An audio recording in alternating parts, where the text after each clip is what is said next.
First night ವೇಳೆ ನವ ದಂಪತಿ ಜೊತೆ ವಧುವಿನ ತಾಯಿ ಕೂಡ ಅದೇ ರೂಮಿನಲ್ಲಿರಬೇಕು. ಎಸ್, ಮನುಷ್ಯನ ಕಲ್ಪನೆಯನ್ನು ಮೀರಿ ಜಗತ್ತು ಬೆಳೆಯುತ್ತದೆ. ಇಂದು ಟೆಕ್ನಾಲಜಿಗಳೇ ಎಲ್ಲೆಡೆ ಆವರಿಸಿದೆ. ಆದರೆ ತಾಂತ್ರಿಕವಾಗಿ ಎಷ್ಟೇ ಮುಂದುವರಿದ್ರೂ ಜನರು ಇಂದಿಗೂ ಕೆಲವು ವಿಚಿತ್ರ ಆಚರಣೆಗಳನ್ನು ಮಾಡುತ್ತಿರುವುದು ವಿಪರ್ಯಾಸವೇ ಸರಿ. ವಿಶ್ವದ ವಿವಿಧ ಭಾಗಗಳಲ್ಲಿ ವಿವಿಧ ರೀತಿಯ ಸಂಪ್ರದಾಯ ಮತ್ತು ಪದ್ಧತಿಗಳಿವೆ. ಕೆಲವೊಂದು ಸಾಮಾನ್ಯ ಎನಿಸಿದ್ರೆ ಕೆಲವು ಆಚರಣೆಗಳು ಎಲ್ಲರನ್ನ ಅಚ್ಚರಿಗೆ ದೂಡುತ್ತೆ. ಅದರಲ್ಲೂ ಆಫ್ರಿಕನ್ ಬುಡಕಟ್ಟು ಜನಾಂಗದವರ ಆಚರಣೆಗಳು ತುಂಬಾ ವಿಭಿನ್ನವಾಗಿರುತ್ತೆ. ಜಗತ್ತೇ ಅವರ ಆಚರಣೆಗಳತ್ತ ಕುತೂಹಲದಿಂದ ನೋಡುತ್ತದೆ. ಆಫ್ರಿಕನ್ ಬುಡಕಟ್ಟು ಜನಾಂಗದ ವಿಚಿತ್ರ ಆಚರಣೆಯೊಂದರ ಬಗ್ಗೆ ನಾವಿಂದು ತಿಳಿದುಕೊಳ್ಳೋಣ.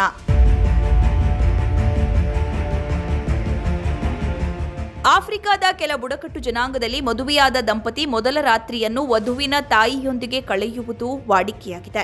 ವಧುವಿನ ತಾಯಿ ಮೊದಲ ರಾತ್ರಿಯ ದಿನ ಹಾಜರಾಗಲು ಸಾಧ್ಯವಾಗದಿದ್ದರೆ ದಂಪತಿಯ ಕೋಣೆಯಲ್ಲಿ ಕುಟುಂಬದ ಹಿರಿಯ ಮಹಿಳೆಯ ಉಪಸ್ಥಿತಿ ಅಗತ್ಯವಾಗಿರುತ್ತೆ. ಈ ವಿಚಿತ್ರ ಪದ್ಧತಿಯ ಹಿಂದೆ ಒಂದು ಕಾರಣವೂ ಇದೆ. ವಧುವಿನ ತಾಯಿಯು ದಂಪತಿಗೆ ಆ ರಾತ್ರಿಯಲ್ಲಿ ವೈವಾಹಿಕ ಜೀವನವನ್ನ ಹೇಗೆ ಸಂತೋಷದಿಂದ ಮುಂದುವರಿಸಬೇಕೆಂದು ಹೇಳಬೇಕು.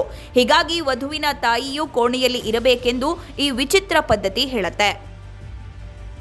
ಮೊದಲ ರಾತ್ರಿ ವಧು ಏನು ಮಾಡಬೇಕು ಎಂಬ ಸಲಹೆಯನ್ನು ತಾಯಿ ನೀಡುತ್ತಾಳೆ.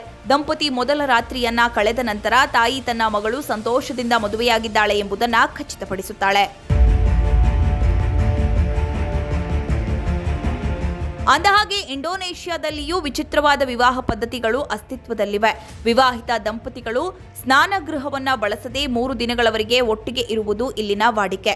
ಇಂಡೋನೇಷ್ಯಾದ ಟಿಡಾಂಗ್ ಬುಡಕಟ್ಟು ಜನಾಂಗದವರು ಈ ರೀತಿಯ ಆಚರಣೆಯನ್ನ ಮಾಡ್ತಾರೆ. ಈ ಪರೀಕ್ಷೆಯಲ್ಲಿ ಉತ್ತೀರ್ಣರಾದವರು ಮಾತ್ರ ದೀರ್ಘಾವಧಿಯ ದಾಂಪತ್ಯ ಜೀವನ ನಡೆಸುತ್ತಾರೆ ಎಂಬುದು ಇಲ್ಲಿನ ಜನರ ನಂಬಿಕೆ.